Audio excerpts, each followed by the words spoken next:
Hello, everyone. So, this is the part two of the series on the road to financial independence. And this particular part two, we will actually be discussing on how we can teach our children on financial literacy so that they can have the financial intelligence to be able to know what to do when every dollar, every pound or every naira that comes into their hand, so that they can understand the principle where right from their very young age and as they go into their young adults and of course to full adults. So there's a particular book that I wrote which is termed the 24 Creative Wealth Principles. Today I'll be discussing with my kids named Ifeoluwa, Toluwanimi and Temiloluwa, just to talk about that book. And I'm sure you will find it useful and valuable on how you and your family can actually take advantage of this book and discuss it. Let your kids read it and have a review so that they can also put these principles into practice. This particular book is actually good for both adults and kids. All right? Thank you.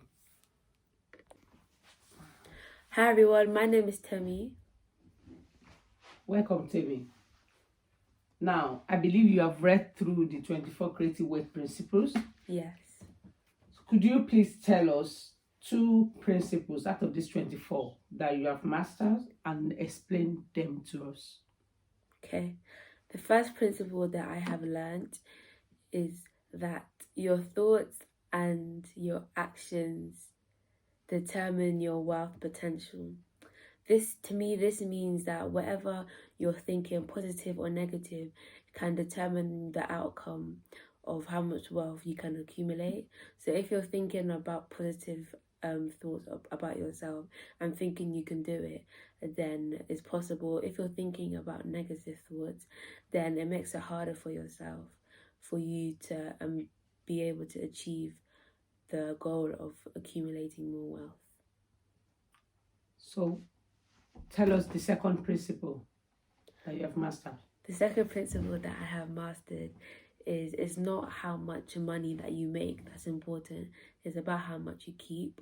To me, this means that you can make as much as money in the world, but if you have nothing left over at the end of the day, it's not really benefiting towards you or anyone in your family in the near future. That's what I learned. Okay. I will just add to that. What it also means is that it does not matter how much you earn, but how much you can save. So no matter what you earn, you must ensure that you do not spend more than what you earn, that you always have to put something aside. Like the example of the 70-30 rules.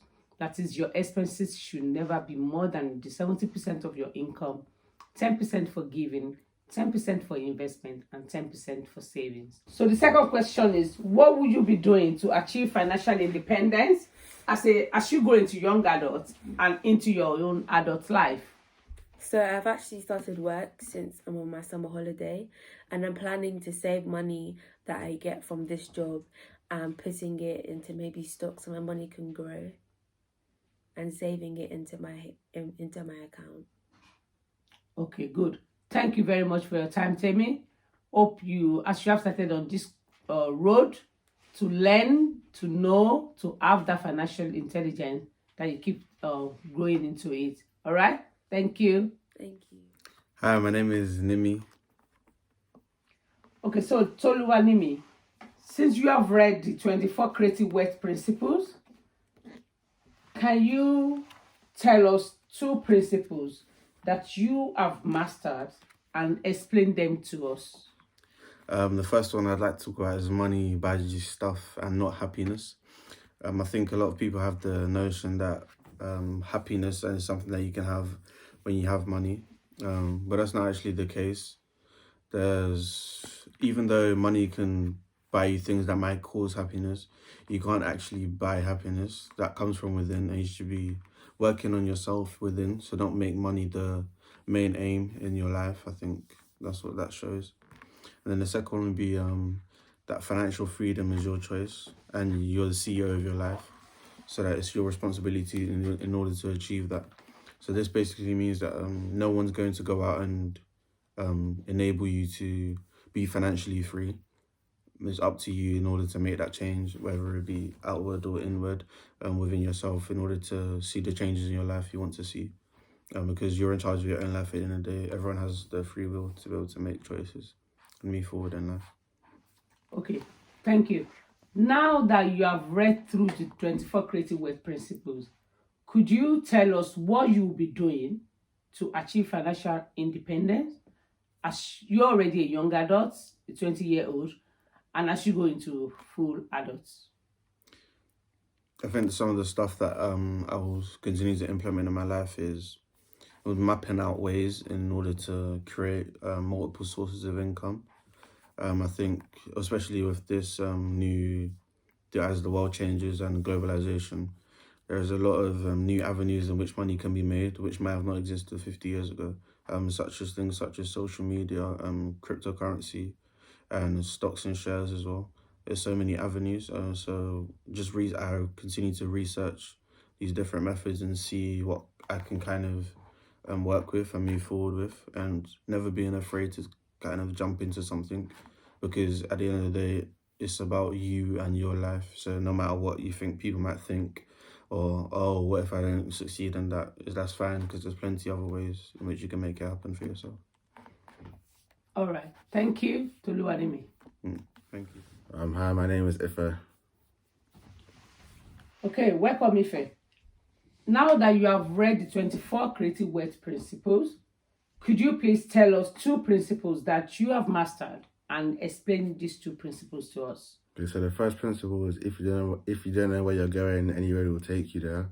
So this is basically just saying that if you're not in control of your life and the decisions that you make in your life, then life will just take you to places where you don't want to be and doing things that you don't want to do.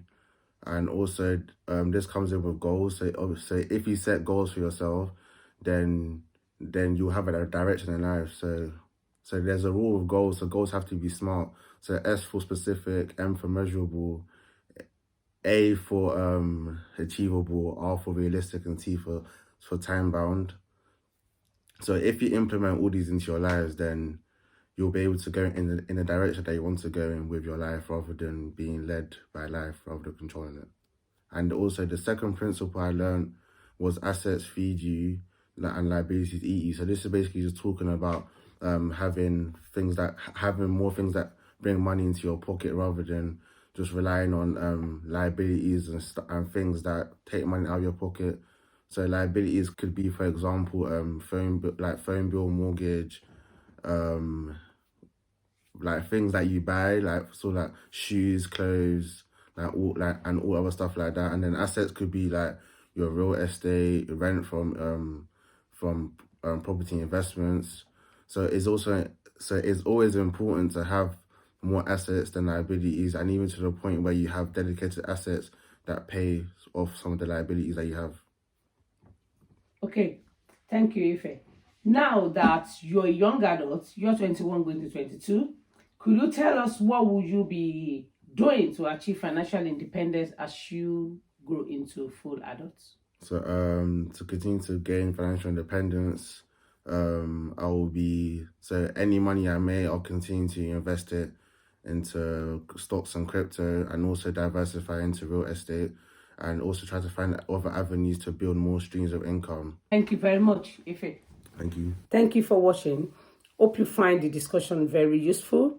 If you're interested in purchasing a copy of the 24 creative work principles, there will be a link below on this video, and you can use that link to get a copy for yourself. Don't forget to like, comment, and subscribe to my channel. Thank you. See you next time.